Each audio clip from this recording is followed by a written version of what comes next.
Welcome students. Today our lecture on work hardening. In work hardening, it is the phenomena by which metal become harder and stronger during the mechanical working or straining, during plastic deformation of the metal. When we deform a material, then its mechanical property also increases. If we want to uh, if we want to deform this material once more, then we apply we has to apply more force to deform this material. Example, during the operation of hammering a nail, quite often the nail bend. This bending of nail induce stress develop inside the nail. The nail get plastically deformed and work hardened or strained. Now we try to strain the nail. It required more force than required to bend it. Work hardening or strain occur below the recrystallization temperature. Now our next topic is hot working. As we know, we read before, in work hardening the temperature of material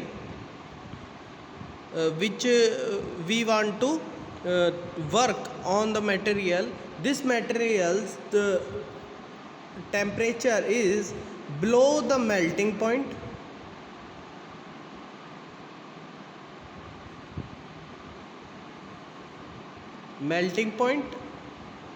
and above the recrystallization point.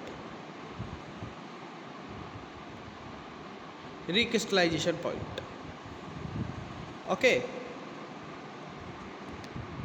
because above the melting or the burning point the metal will burn and become unstable for use.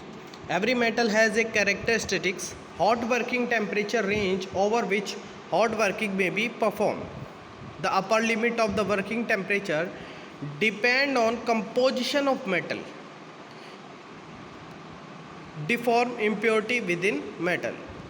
The change in structure from hot working improve mechanical property such as ductility, toughness, resistance to shock and vibration, elongation, reduction in the area.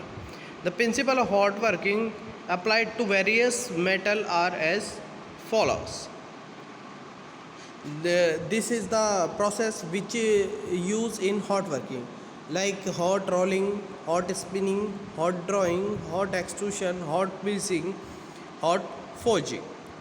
Advantage, if we talk about, when we talk about its advantage, it is a very useful process to work on the material which has high brittleness or low ductility. Hot working refine grain structures and improve physical property of the metal, and impurity in the metal are disintegrated and distributed throughout the metal. Porosity of the metal minimized by the hot working. During hot working, as the metal is the plastic state, larger deformation can be accomplished and more rapidly. Hot working produce raw material which is used to subsequent cold working operation. If any process has advantage, it also have some disadvantages. Now we talk about disadvantages. In disadvantage, as hot working is carried out high temperature, a rapid oxidation of a scale of formation take place on the metal surface, which lead to poor surface finish and loss of metal. So, now second disadvantage is, in second disadvantage, due to loss of carbon from the surface of the steel piece being worked, the surface layer loses strength. This weakening of surface layer may give rise to fatigue crack, which result in failure of the part. Close tolerance cannot be obtained. Hot working involves excessive expenditure of account of high tool cost. This is the hot working process. Now we move to cold working process. In cold working process, the temperature of the material which is used in processing is below the recrystallization temperature. Recrystallization temperature is called cold working. Most of the cold working process are performed at room temperature. Unlike hot working, it distorts the grain texture and does not provide any appreciable reduction in size. Cold working required much higher pressure than hot working. It is obvious if we work on a material which has low temperature, then we require more force. If the metal is the more ductile, it can be more cold work. Residual stress are the setup during the process. Hence, to neutralize this stress, a suitable heat treatment is required. This is the some properties which is reduce or increase during the cold working process. As you see, the electrical resistance increase, internal stress increase, tensile strength increase, hardness increase, but the corrosion resistance decrease and ductility also decrease during the cold working process. Sub cold working process is cold rolling, stretch forming, coning, roll forming, cold drawing, cold forging sewing, embossing, shoot pinning, cold spinning, cold extrusion, cold bending, high energy rate forming. This is the some process which is used the process of cold working. Now cold working, as we before read about work hardening process which is only occur in cold working process.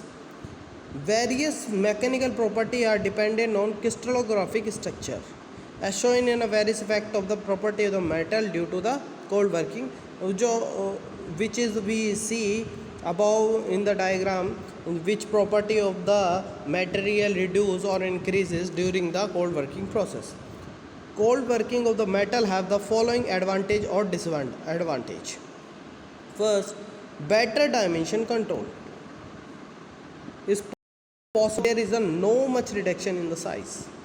Surface finish of the component is better because no oxidation take place.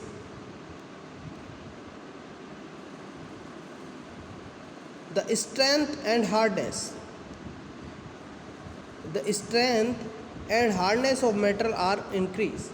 It is the ideal method to increase hardness of those metal do not respond to the heat treatment. Disadvantage, if any process has advantage, it also has disadvantage. Ductility of metal is decreased during the process. Only ductile metal can be shaped through the cold working, because if we work on a brittle material, it is not come in shape but it fractured during the process.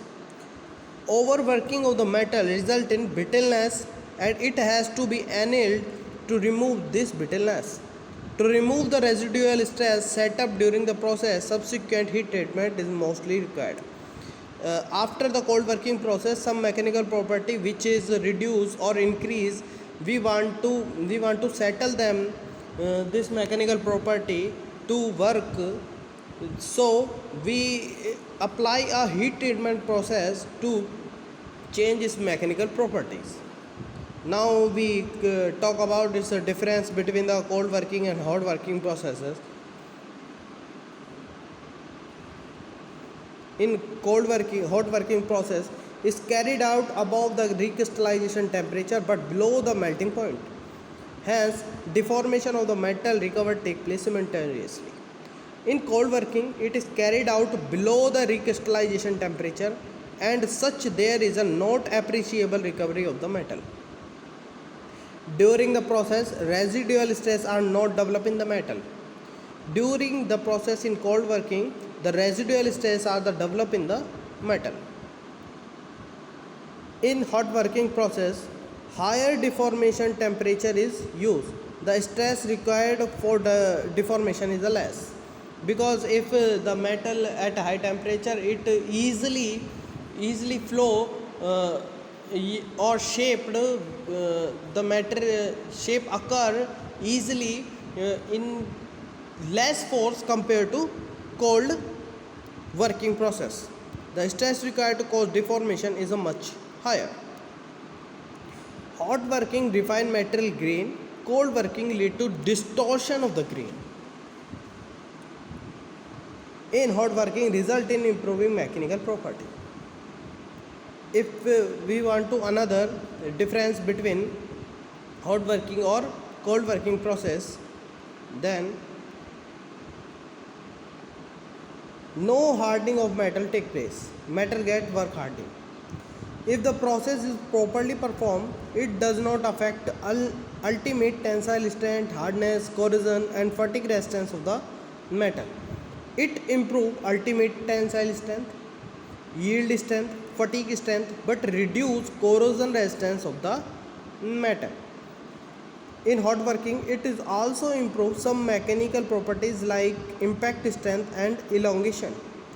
In cold working, during the process, impact strength and elongation are reduced. In hot working, due to oxidation, scaling, poor surface finish. In cold working, its temperature not increase, so no oxidation take place on the surface, then its surface finish is good. Close dimension tolerance cannot be maintained, but in cold working, dimension accuracy can be obtained.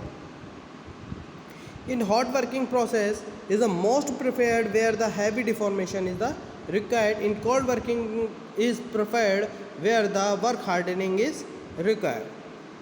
This is our lecture. Thank you.